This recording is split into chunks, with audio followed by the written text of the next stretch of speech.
Value Nation, listen up. Do we have a good one for you today?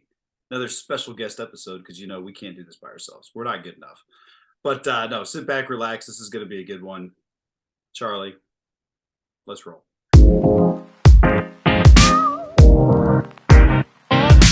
Want to introduce Raquel Borras. She's the official title is marketing and social media manager for New American Funding. But this lady has a There's always a whole project there. this if you looked up her LinkedIn, she has her hand in a lot of different things. Yeah.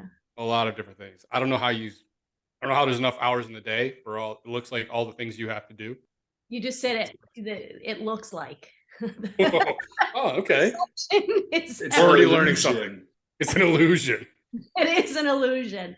No, I mean, it's easy to make things look a little bit more, intense than they really are. So let's back up a little bit. So like we were talking about before, me and you go back about a decade.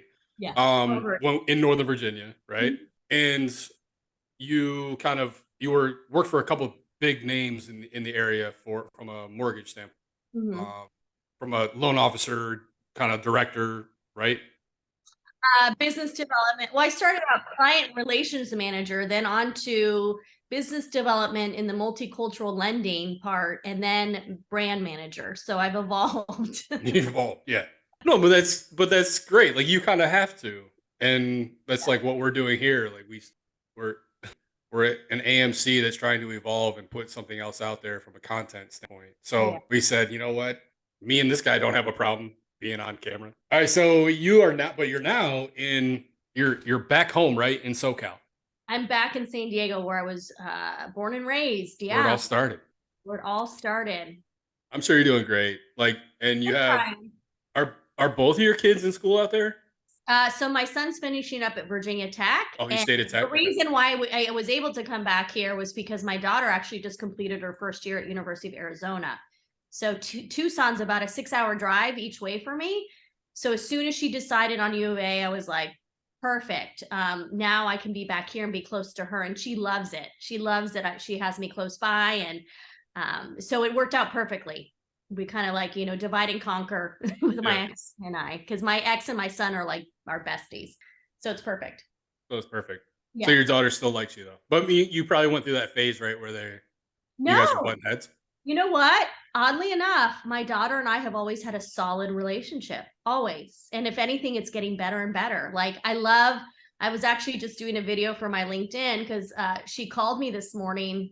She's in Buffalo, New York with a best friend of hers. And she calls me and I pick up. I'm like, hey, and clearly I was on speaker. And she's like, hey, mom, your celebrity crush is Stephen Hawking, right? I was like, yeah. And she I hear these this laughter in the background.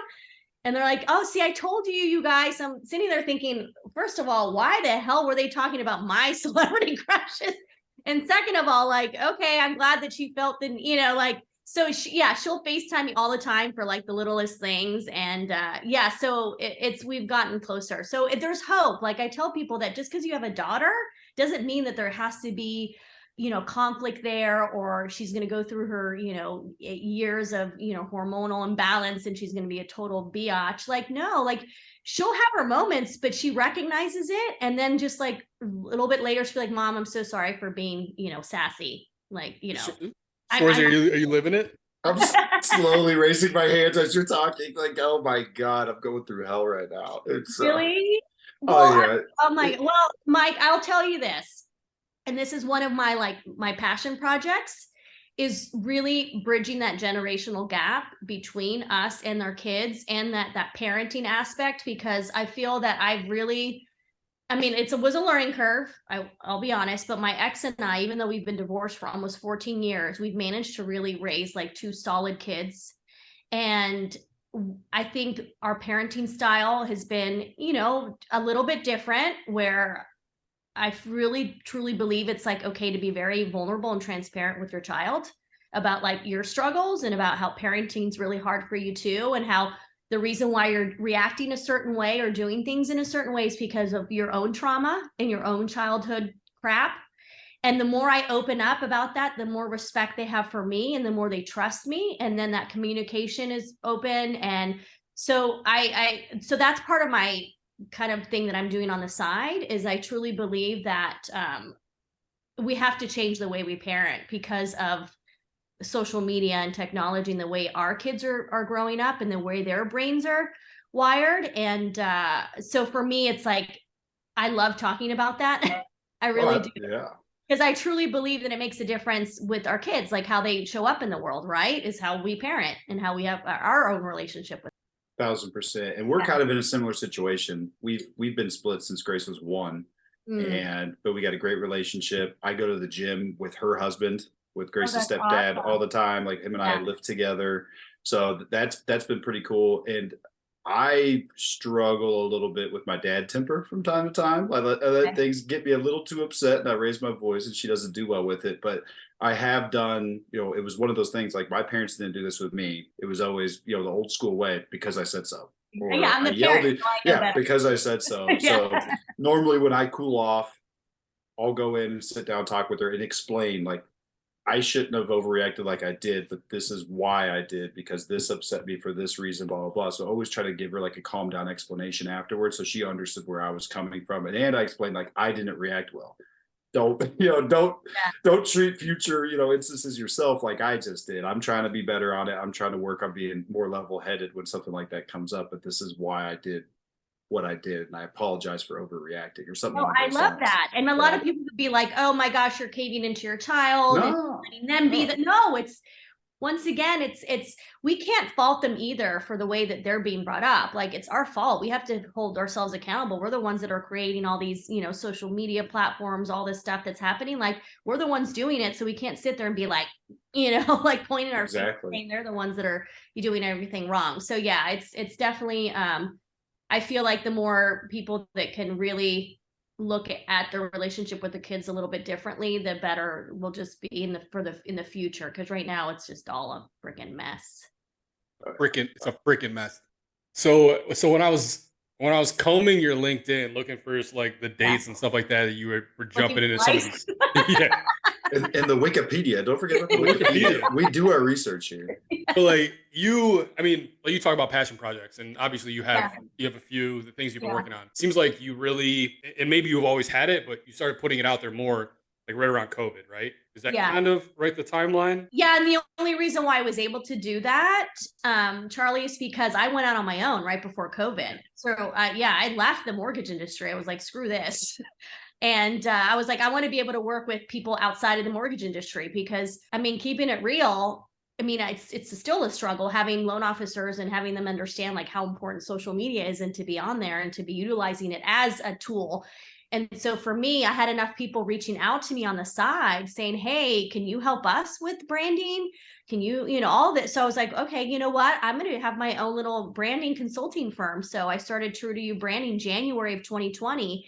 And oddly enough, the first person that reached out to me to showcase me like outside of the industry was Marsha Davies, the COO of MBA and founder of Empower. She's always been a real big supporter of mine. And she's like, come out to DC. I'm going to showcase you on Empower Moments and talk about your LinkedIn and all of that. And I thought that, I was like, wow, this is really cool that here I leave the industry and she's willing to still support me. And I was all excited that it came out in February, and then, COVID hits in March. Yeah. So what happened is if anything, it helped my brand. It helped all of it. The only thing, it didn't help my bank account, because everybody was struggling, and nobody's going to pay for a personal branding consultant when they're worried about if they're going to have a job or pay their rent or their mortgage. So then what I decided to do was just give free value, especially on LinkedIn, because I knew people were literally flocking to LinkedIn. Like, suddenly it's this platform where everybody's like, I got to be on here because it's, B2B, and you can do B2C and, all of these things. So then I was like, all right, I'm going to be smart enough to like show that I have an authority on here in a way. Like, I've been here long enough to understand what's going on this platform. So then every day I was just putting out videos and content. And that's why I was able to do what I wanted to do, because I was my own boss. I didn't have anybody saying like, you can't be talking about kids, or you can't be talking about mental health, or you can't be talking about all of these things. Like, I could do whatever I wanted. So that was kind of the beauty of those 2 years during COVID, is I literally just was like, I have nobody to answer to but myself. Zero F's given. Is that what you're looking Yeah, for? which, but the irony of that is that it gave me the sense of confidence, the sense of like, okay, I do know what I'm talking about. Like, I do kind of understand what's going on. Like, I do have this sensibility for social media, branding, marketing, all of that. So then when I had NAF approach me, I actually was like, originally I was like, I'm not coming back. I knew I needed to go back into the corporate world because the reality too is I needed a paycheck, a consistent paycheck. I mean, it was tough. I was one of those people, someone would be like, hey, can I get on the call just to ask a couple questions? And like hour later, I basically gave them this whole like brand strategy for free. You know what I mean? I was like that, I was that person where I was like, what am I doing? I'm too nice. So I was like, I got to get back to work. And I had someone, a mutual friend of ours, John Drumgoole, you know, John. Yeah. So he called me and he's like, hey, NAF's looking for someone that you'd be perfect. I was like, nope. He goes, what do you mean? No. I'm like, I'm not going back to the mortgage industry. I'm like, I left it for a reason. I'm not going back. He's like, no, just talk to them. And there was this sense of like confidence in the sense of like, when I talk to these people, I'm going to tell them exactly what it is that I want to do, what I don't want to do. And I just was like, I just laid it out there because I had nothing else to, I was like, I don't want to be here anyways. And by the end of the conversation, they're like, okay, this is perfect. We're going to send you an offer. And I was like, oh, wow. Okay. This is really cool. And it's going to be 2 years in October. And I've been able to do what I want to do because I upfront set that expectation and let them know like, hey, I have a brand and I've worked really hard for this brand and I'm going to continue to create this brand. So like, I made it very clear. Yeah. You were in a very unique situation earlier than a lot of other people have been, right? Where you actually get to determine exactly what your worth was and say, hey, listen, this is what I need. And this is what I expect, or else it's just not for me. Yeah. Like not so many people are able to do that. So, yeah. I mean, that's pretty exciting for you. Yeah, no. And that's the thing too, and that's why I tell loan officers also like, hey, if you're out there and you've got this credibility, you've got all this stuff, like, guess what? Like the ask is going to be easier, right? Like to ask for business. And it's the same thing. Like so I try to be the example. So instead of just like talking the talk, I always try to walk the walk. So even when I do videos, I try to do them in a way where when our loan officers see what I'm doing, they're like, okay, well, what she's doing isn't that like out of there, with the perfect captions or the perfect edits, or she doesn't have like a filter on. Sometimes I have no makeup on and no filter and I don't care, right? So like I do that on purpose so that they can see that it really isn't as hard as maybe they're making it out to be. If you put yourself out there, guess what? Opportunities are going to come your way. And that's essentially what happened to me. I was willing to put myself out there. Had I not, I wouldn't be in the position that I am now. Like I wouldn't, and I wouldn't be able to pursue some of the passions that I want to pursue if I didn't throw it out there like, hey, this is actually what I love to do. And I think we're lucky that more and more companies are realizing that, yeah, like everybody kind of has side things going on. Not everybody's completely like focused in on their 9-to-5 job. Right. And they're realizing too that they have to kind of allow people to have different things in their life. If not, they're going to get burnt out or they're going to hate their job. And so I think with me, my boss gets that. So my boss like leaves me alone. Like he rarely ever calls me or ever reaches out or anything. I mean, plus he sees what I do. Like he follows me on social media. So he knows exactly what's going on. But he's like, listen, you know what you're doing. So why am I going to like say anything? Like just keep doing what you're doing. And there's something so wonderful about that it makes me want to work even harder because I know I have a good thing. And that's what I try to like tell managers like, hey, like if you micromanage, sometimes that makes them want to like do less and want to rebel more. Yeah. Than if you just like let them be adults and do what they're good at, No, that's a good point. Like, yeah, let them be adults. I mean, and just do their job that they were hired to do.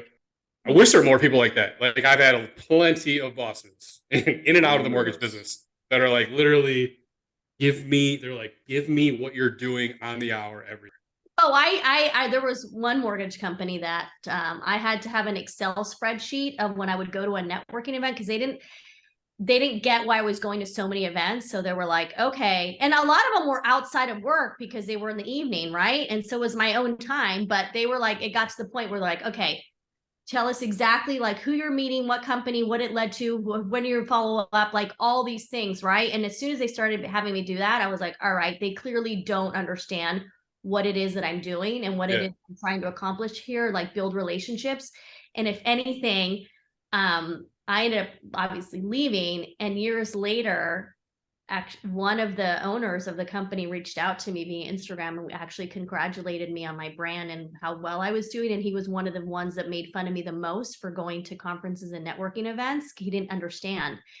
And then I really respected the fact that he like reached out to me and gave me kudos, because I was like, see, it wasn't just like, there was an intention behind it. Like, I understand how important building relationships are. I mean, that's why LinkedIn for me is a really big deal, because I've created a community of people that I truly feel like I can reach out to. And if I need anything, like they will help me. I mean, the whole passion project thing. Do you know how many people have reached out to me and said, I will do whatever like you need us to do. Like, we will help you. And there's something to be said about that, because I've nurtured these relationships over time, and they've trust me. They trust that like what I'm doing is for the right reason, and I'm trying to do something, positive. And so when they see that, the amount of support that I get is incredible. And it's because I took time and years to like to build those relationships. But that's what it's all about at the end of the day. I mean, that's why I tell the loan officers too. I'm like, hey, if you don't want to get on social media and create content, then how about at least engage in other people's content, build the relationship through there, just like as if you would at a networking event or a conference. You go, hey, how are you? Or like, oh my gosh, I love that too. Or I'm interested in Star Wars as well. Like, do the same thing via social media. Like, just start, starting conversation and building those relationships through there. Because a lot of them are just, they don't even want to post anything. I'm like, all right, well then go be someone's cheerleader. Yeah. No, that's awesome. That's kind of a lead into one of the questions we were kind of thinking about, is like, where is a good place to start if you're not comfortable posting your own content? And that you just nailed on the head right there. Yeah. Start replying to other people's stuff and just interact with what's already there, so don't necessarily feel like you're throwing yourself out there. Yeah. And I mean, I'll tell you this, there's some people on LinkedIn that literally don't post anything, but they actually are like people that are well known because they're constantly commenting on other people's posts. And with the the way LinkedIn does their feed is that, you get to see which connection is commenting on other people's posts. So I created a community through my first connections commenting on my stuff and having their connections see that. Or if I comment on someone's post and then their connections see my comment, I've had a lot of people follow me because of the way I comment.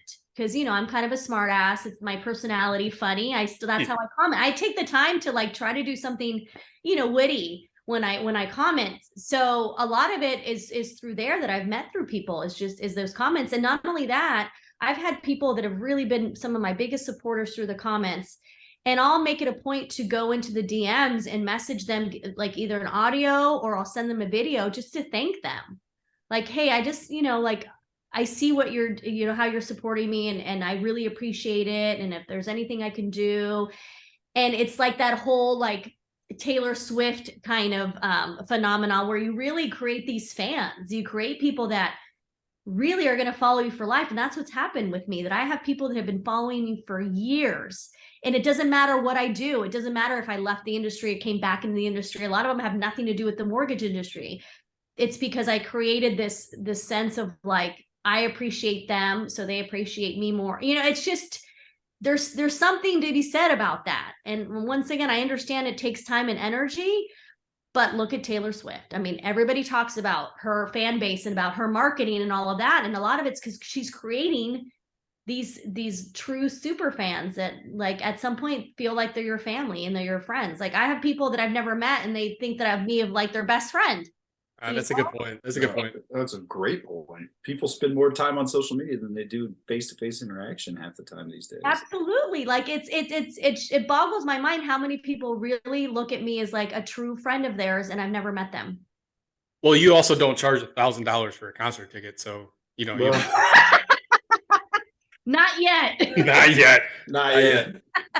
Ali, you gonna be up there? You gonna be up there putting on a big show like the how-to? Oh my gosh. Fill the arena. Go. No, actually, I do want to fill the arena, but in a different way. That's one of my passion projects. I'm actually in the process of creating live events for like teens.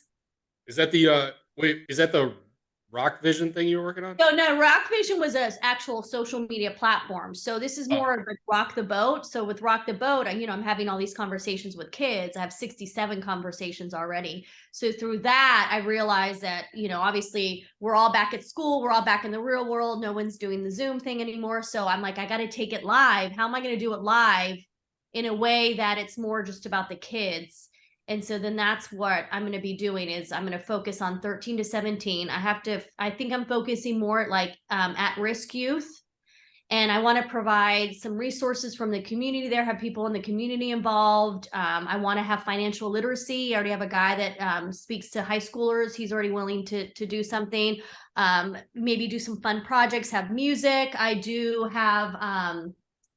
I already have somebody from LinkedIn, same thing. I mentioned it. He already reached out to me, was like, hey, I'll give you money. I'll sponsor something because I want to have like lunch.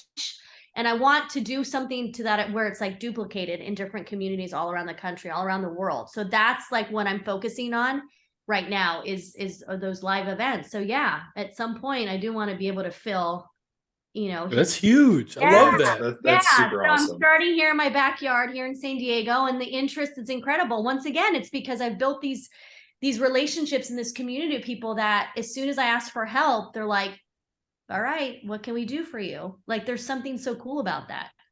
What's one of the craziest conversations you've had with the kids on the That's literally going to be my question. I was it really? Right now. Yeah. I'm like, there's got to be some juice. There's got to be something that you were just like, oh my gosh, we just said that. Yeah, well, this was really cute actually. And it showed the power of like how just listening and being there for a kid, like how powerful that can be. So I had LinkedIn connection of mine. He has three kids. And unfortunately, the three kids suffer from major emotional trauma, like really bad. Like, so they're basically much younger than they are. So Michelle, I think she's technically 9, but she has the emotional capacity of like a 5-year-old. So just very young. And he was, he told me like, hey, just let's see how this goes. And so she gets on. She's on her bed. She's like doing backflips. Like, she's has her iPad. She's super focused on like, I think she was playing Minecraft or something. And she just kept like focusing on her game. And I was trying to ask her questions and she was kind of talking to me but she was just distracted, like definitely had some, ADD going on. And so every now and again, I'd be like, hey, Michelle, if you want to, you can go play your game. It's all good. Like, cause I don't want these kids to ever feel like they have to talk to me. I want it to be just a casual conversation. So she's like, no. And then she gets back on her iPad. And once again, she's like, oh my God, I'm on level 20 or whatever. And I was like, Michelle, seriously, like, it's okay. Like we can come back to our conversation another day. Like go play your game. It's all good. And she like looked at me and she was like pissed and she like throws down her iPad. She goes, no, I want to talk to you. And she like threw her iPad off like the bed and she sat there and she just started like, and then she focused. But when people saw this episode, because I think I clipped that because what I do is I repurpose like a minute like of a conversation and then I put it up. And I think it was that clip and everyone's like, holy crap, you just got the attention of a 9-year-old over the iPad. And I go, see how powerful that can be. Like, you saw it happen where she wanted my attention and she was like, screw the iPad. If you're going to like hang up, then okay. And so that was like a really cool moment. And then I have Eris who's been on there 6 times and he's on the spectrum. Brilliant. He's actually graduating from high school this year at age 13 or 14. I think he'll actually be at UCLA. In a couple of weeks, I'm going to go up and see them. So brilliant kid. And he started out where his dad, same thing, LinkedIn connection, was like, Eris, you're going to talk to this woman on her show. And he's kind of like, okay. So he gets on at the end of the conversation. And so, like I said, brilliant.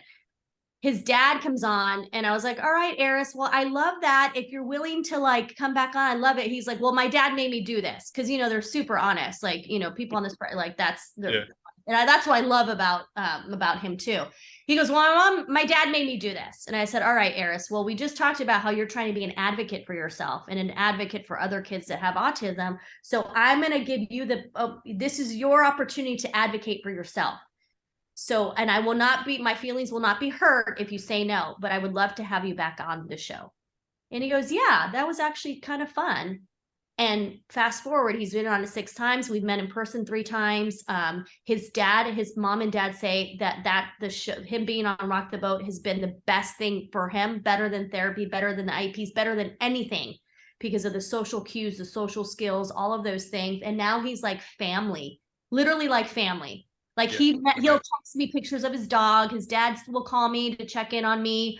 Anything that I need, he's like, Eris has got you. Cause I wanted to do like a podcast and have a sidekick, and I wanted Eris to do it. Eris is like, I'll do it. But he's gonna study he's basically gonna cure cancer one day, or he's gonna invent something. He's that smart. But it was all through Rock the Boat. Same thing, where it was just like me throwing it out on LinkedIn, like, hey, can I talk to your kids? And the conversations he and I have had have been like, just, because he's just so smart. That's so wild. And many of them don't have a filter either, which is nice, right? Like, yeah, I've only had to edit a couple of them. I mean, maybe like 1 or 2, because I always give the video, once I record it, I send it to the parent, because I don't like the parent to be in the room. Sometimes there have been parents that feel like they need to be in the room, and that's okay. But if they're not, I send them the video, and then they'll go ahead and sign off and be like, okay. But there was one where I had to edit because the kids talked about like how the neighbor was in jail or something for something. And obviously they didn't want to like out the neighbor. Yeah. So otherwise, I think it was one other thing. Other than that, like the parents have been really good about like just letting their kids be kids and saying whatever, even if it has to do with like their parents. One of them actually, she goes, she was talking about her iPad and it had broken, and she told me how it broke. And then later the mom goes, now I know. Because apparently she had lied to her and said something differently, but to me, she was like, forgot that the mom and dad were going to hear. Oh no.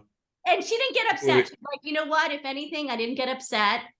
She goes, I just said, oh, that's how it happened, right? Because she also didn't want her to feel badly about being open and honest with me. Right. Yeah. Right? So, but yeah, I thought that was kind of funny too. Last question on this topic. So, and I'm thinking like my daughter, like if I was like, Grace, go talk to her, it'd be great. Like, so what is like, how does it even, is it just an open conversation and it goes down whatever pathway it leads? Or is there like a topic you start talking with them about whenever it starts? Or is it just, we're going wherever we go? It's usually we're going wherever we go, but I have had kids that come on with the intention of promoting like a nonprofit that they've done. I've had one girl that I met through Instagram who's 9, has a huge following, has her own jewelry line. So I brought her on with the intent of promoting her jewelry line and what she was doing. But I also don't want kids to feel like they have to have something in particular in order to be on my show. The whole point was just to have conversations and to showcase that you can have a conversation with a kid, like anybody can. Like, it's really not rocket science. It's very simple.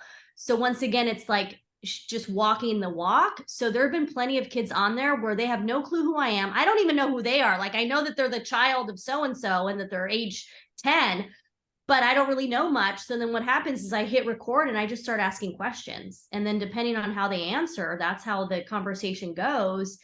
And that was the whole point of it, was just to show like how simple it can be to have a conversation with a child. So that little piece of like vulnerability, like as you're talking to your kids, like you put a lot of that into some of your posts as well. Yeah. Like, because you're trying to teach people to be vulnerable and to be real all the way down the line, right? Yeah, because I feel like for our kids' sake, as adults, it's also our responsibility to watch how we're putting ourselves out there and portraying ourselves too, right? Because that's what happens is a lot of these kids see us and they see the successes, they see all this like, stuff going on. So then they feel the pressure that they have to be like that. Would you transfer that over to selling to business as well? So like circling back to maybe loan officers and your posts are more geared towards, drumming up business, making connections, getting your name out there as an LO, and still recommend be yourself, be vulnerable in your posts. They don't always have to be 100% professional. I'm the best loan officer. We provide the best rates. We're the fastest, blah, blah, blah. We're always going to close you, but also show a little bit of your personality and who you truly are, and more on the connect to people to people versus just always your business side. Yeah, absolutely. But that's where it's difficult, because a lot of these loan officers have been in the industry for so many years. So they've been like basically conditioned to be like, I'm a loan officer. And yeah, exactly. It's like this rigid, this rigid thing. Yeah. And it's like the opposite now. I think COVID really changed the game, where it, like, I equate it to where with COVID, it was like Wizard of Oz, like the Oz, like the curtain was lifted, for a lot of these owners and CEOs and these businesses, the curtain was lifted. So once you see behind the curtain, it's hard to like put it back up, right? So I do feel that COVID did this, like people in their homes, CEOs, like having to do it in their kitchen, and their, the wives yelling at the kids and the kids screaming. It's like suddenly they're real people. And so it's the same thing with loan officers. We're all real people. And that's what happened too, is I think it also created this shift where people really started connecting with other people in a way where it was like super relatable. Because I think before it wasn't really relatable. Now it's like really relatable when you talk about your everyday real life. And so I tell loan officers that, if you're just posting everything about work, guess what? People are going to totally just like stop following you. They are. I mean, right. Yeah. I say, like, you need to catch their attention with like who you are as a person, your everyday, and then sprinkle the business in there. Like I say it should be the opposite, and it should just be showcasing you as a person. Now, that doesn't mean you have to showcase everything, because that's another thing too, is people think personal brand, social media, oh my gosh, I have to share my entire life. Like, I will tell you this, my dating life, my social life, on that respect, my love life, that is hands off. No one ever, I will tell you this, I've been on several trips as of late. Nobody knows about it, because it was not posted anywhere on purpose. Well, yeah, but they don't know what exactly. or what I was doing on purpose, because I also have I like to keep certain things to myself, and I have my boundaries. But yeah, pretty much everybody knows a lot about my life. My kids too. My kids don't like me to really post about them or post pictures unless they say it's okay. So you don't see a lot about my kids. I have a colleague who the other day had no idea that I had kids. Oh, wow. And it was only because we were on a call, and I was like, oh, I got to go. My daughter's here. I got to, she's in town from college.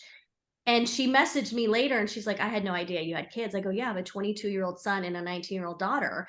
I go, but see, there you go. Like, I still keep that pretty out of respect for them. Like, believe me, if they didn't care, I'd blast them all over my social media, because I'm proud of them and I love them to death.